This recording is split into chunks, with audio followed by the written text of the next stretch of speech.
இறைவாக்கு வாழ்வின் விளக்கு. அவர்கள் கப்பர்நாகும் ஊரில் நுழைந்தார்கள். ஓய்வு நாட்களில் இயேசு தொழுகை கூடத்திற்கு சென்று கற்பித்து வந்தார்.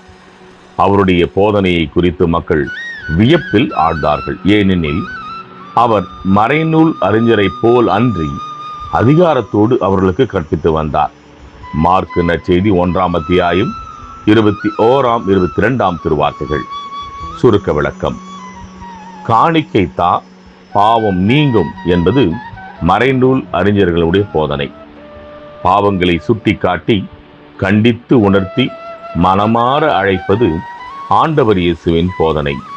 ஆனால் இன்று திருமறை சார்ந்து கண்டிப்பதை வெறுத்து ஆசீர்வாத போதனை மட்டும் போதும் என்று திருச்சபையாக தேடி மனம் அலைகிறது. ஆண்டவர் இயேசுவையே அனைத்திலும் பின்பற்றி நடக்க முயல்வோம்.